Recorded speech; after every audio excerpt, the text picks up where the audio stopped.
Hello, everybody.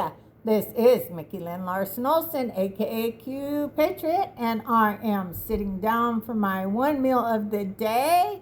And I made me some fried chicken tonight. Look how yummalicious, yum it looks. I'm not sure how it tastes. My fried chicken's probably different. Like every time I make it, it's different.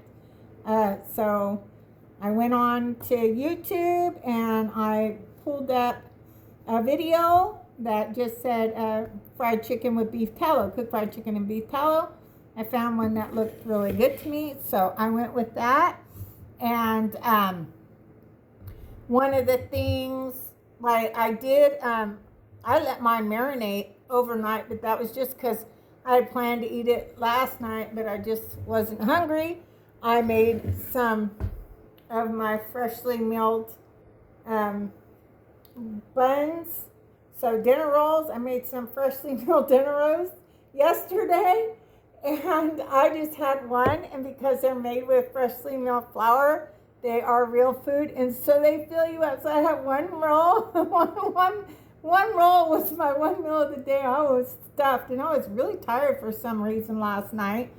And that's not really normal for me, but I was really wiped out. So one thing about me is I don't go to sleep unless I'm tired. So I don't really go by a clock and retired life. It is a blessing. And so I just go to sleep when I'm tired. And yesterday I was really, really tired. So the thing with the fried chicken, okay?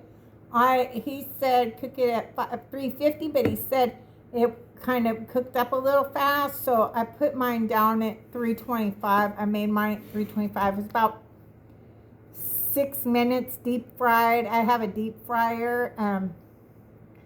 Actually, Dave and I got married in 1996, and even though Greg Bergman's going around on film telling everybody I was married when we were together, I didn't even meet Greg Bergman until 2022, I think. Maybe 2022 is when I met him, March of 2022. And my divorce was final, and I can prove it. My divorce was final September 23rd, 2010. And yes, David and I made the decision to live in our strictly platonic situation in our home, but we were very much divorced.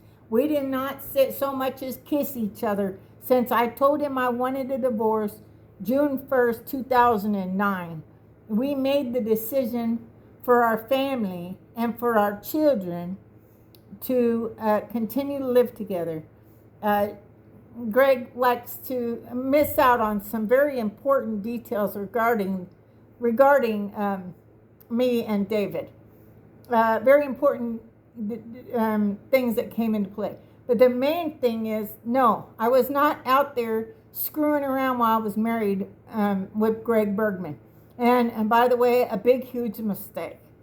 And, sometimes it just takes somebody that goes around and says bigger like me and has a film that says bigger like me to prove that making love is far more than just the size of a man. That's all I got to say on that.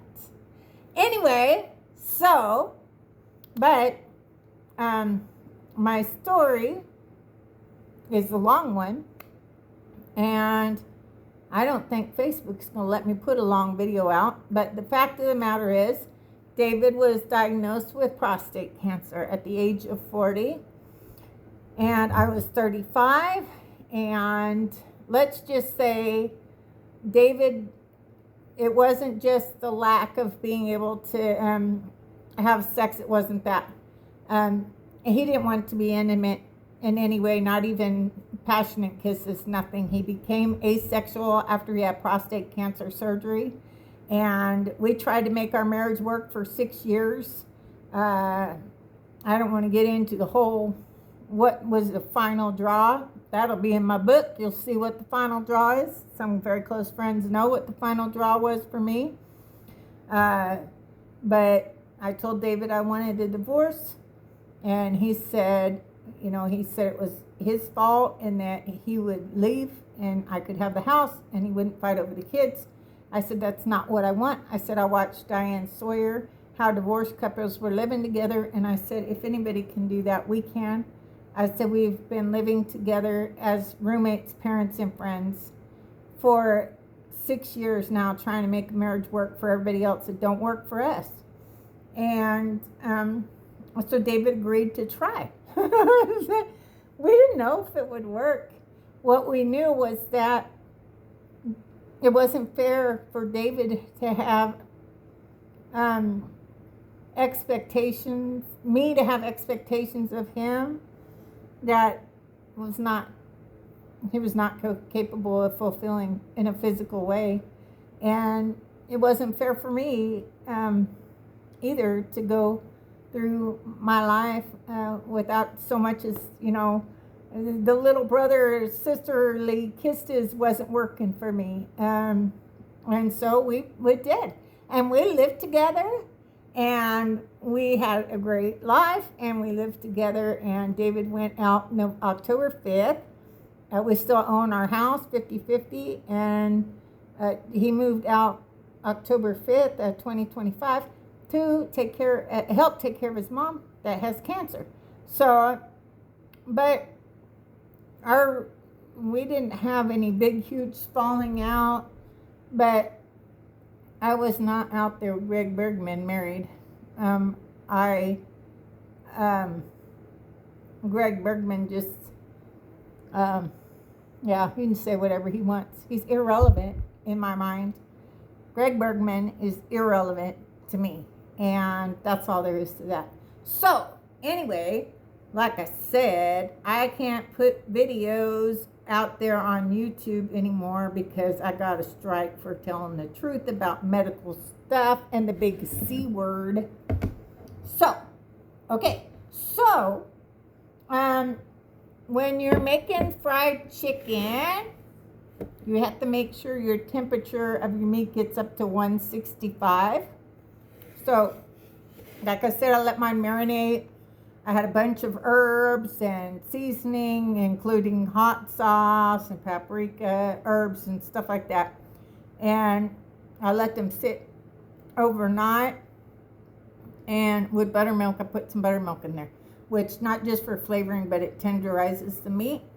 And so then I watched the video of the young man, and he did a seasoning, the seasoning dredge with a bunch of different seasonings, and he did like just a basic dredge. Basic one was just like flour, salt, and pepper, right? And then he did the liquid one, which I used all buttermilk because I had already made it. I make the buttermilk. I don't buy buttermilk, everybody. I don't buy buttermilk. I make it with just, I take 1 cup of milk and for each 1 cup of milk, I put 1 tablespoon of vinegar. I let it sit for like maybe half an hour, but you don't have to. Some people let it sit for about 10 minutes, but I like to make sure that it's turned into buttermilk. And so I used just the buttermilk and 2 eggs and, flour. Oh, another thing I used that he didn't use is cornstarch. I think cornstarch makes it crunchier also.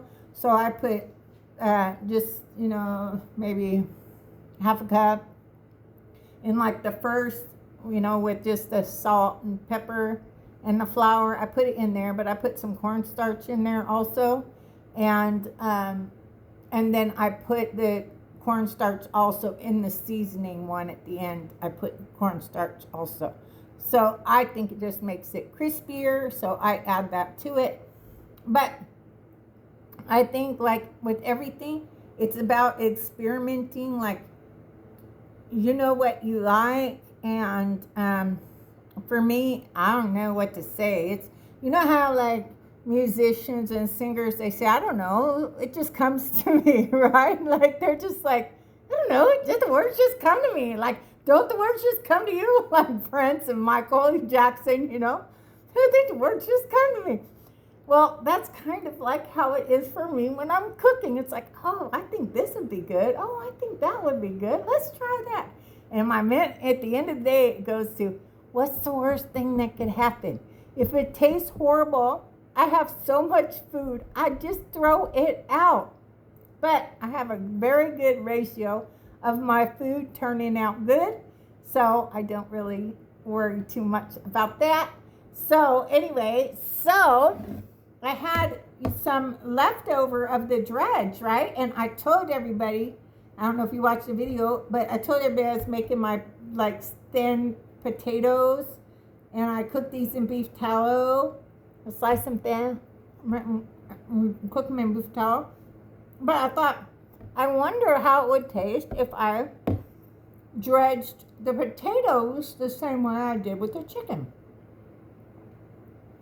Not gonna cost anything. The dredge is already there. It's already going in the trash.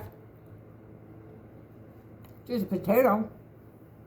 I don't need enough potatoes. They always usually go bad before.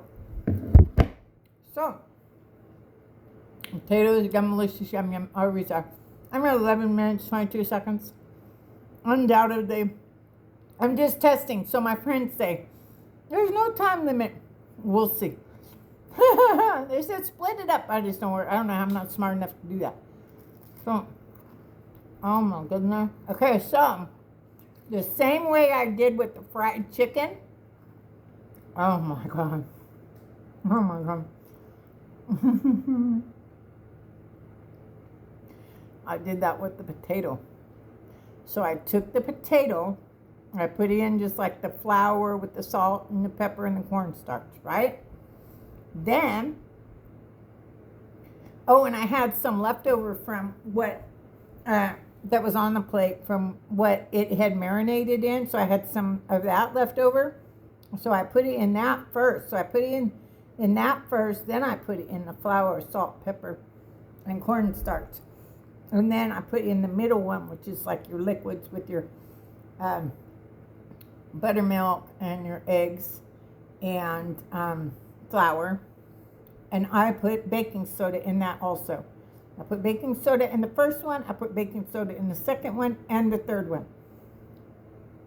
No, that's a lie. No, it wasn't baking soda. Sorry, everybody. It's baking powder. I put baking powder, a tablespoon of baking powder in each one. Oh my God. Oh my God. Guys, oh my goodness. It's so good. You know what I think? I'm gonna have to make me some ranch dressing. It's really delicious, but all I can think is, doesn't everything taste better with ranch? Like, isn't that funny? Like, they put out, yes, they had to say, hey, y'all can't sneak out the ranch dressing. You have to put it in your check-in baggage for all the people here for the World Cup. It's so awesome. They're trying to take the ranch dressing. And I make my ranch dressing from scratch. I hand make it. I don't use packets. Definitely don't use bottles, but I'm thinking, wow, I might have to make me some ranch dressing for this, but it's really delicious. Oh, yeah. Yeah. I'm telling you what. Oh, my God. That is delicious, yum, yum.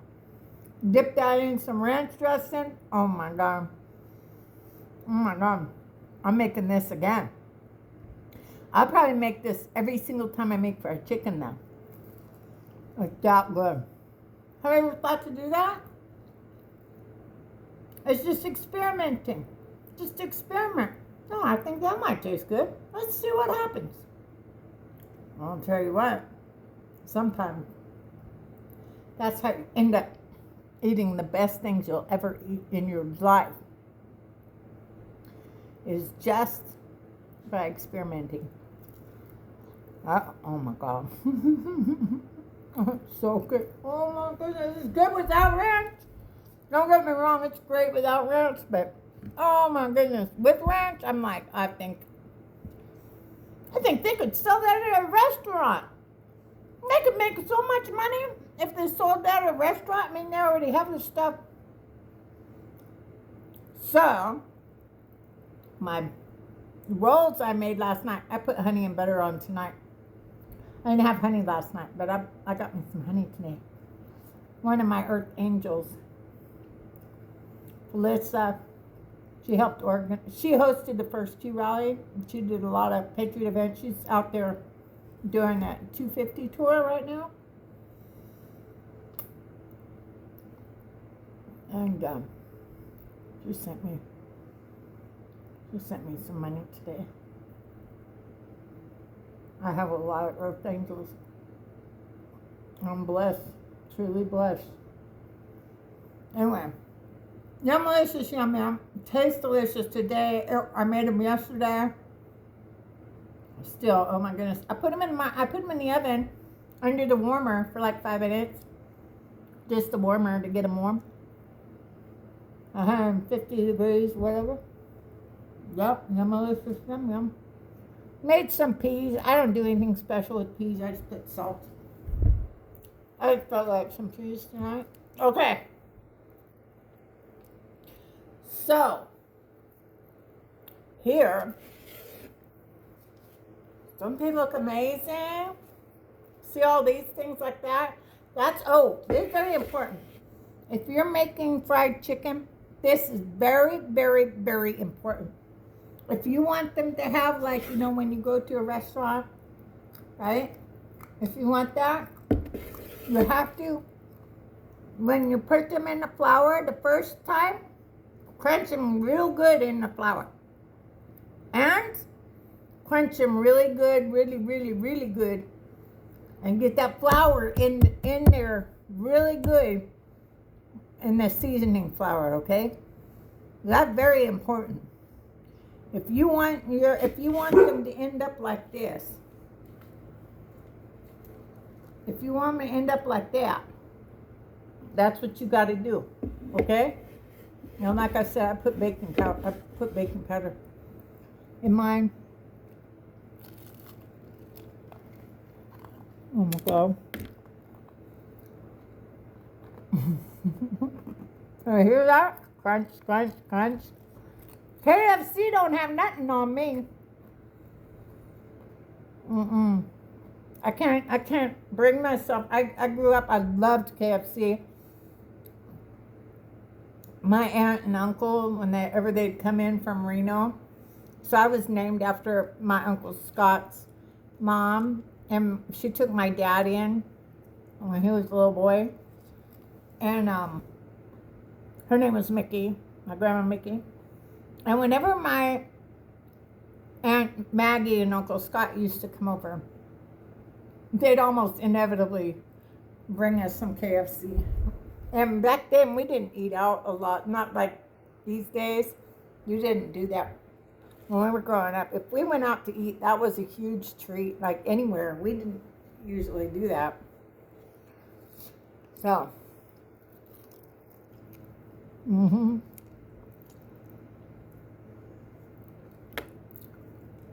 Wow. Perfect. Absolutely perfect. Yeah. Ain't no way Facebook's going to let me have this big, long video on there. I hope my friends are right. I hope they're right. But if not, I'm only grounded from uploading videos for a few days. Yep. Oh my goodness. Best meal I made a long time. My peas, like I said, nothing special there. That yum delicious yum yum. Oh my goodness. Oh my goodness. I'm telling you what. I did it tonight. I did it. This is so delicious. And of course I got my butterflies. Got my butterflies. You see my butterflies? Yep. I got my butterflies. I'm all about the butterflies. Yeah, I think I'm gonna write a children's book about my stories about the butterflies. And my friend Judy Austin, very good friend,